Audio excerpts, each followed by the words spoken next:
Monica et José sont arrivés de Colombie en 2019. Ils vivent aujourd'hui dans le Tarn avec leur fils Samuel, âgé de 13 ans. Ici, on a trouvé de la sécurité, de la tranquillité.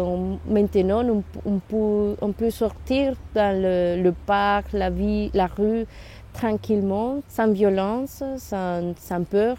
En Colombie, Monica est experte comptable et José chef d'entreprise. Ils fuient leur pays suite à des menaces de mort du groupe armé ELN. Après avoir payé une première rançon à cette organisation terroriste, ils n'ont plus d'argent pour verser la seconde. Si elle ne paye pas, on doit partir, on doit mourir. On a décidé de partir. On n'a pas eu de vie tranquille après la première, comment il s'appelle? Demande de rançon. Oui. Oui. À leur arrivée dans le Tarn, le couple est bénévole pendant 2 ans à la Croix-Rouge, puis Monica trouve un CDI dans une société de nettoyage et José une promesse d'embauche. Mais en septembre 2023, ils sont définitivement déboutés du droit d'asile et ne parviennent pas non plus à obtenir de titre de séjour. On trouve que c'est complètement aberrant. Il y a un employeur qui a besoin de Monica et José. Il y a des risques si Monica et José et leur fils retournent en Colombie.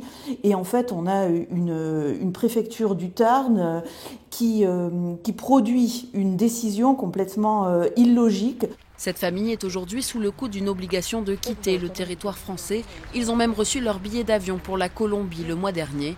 Depuis, ils vivent à nouveau dans la peur.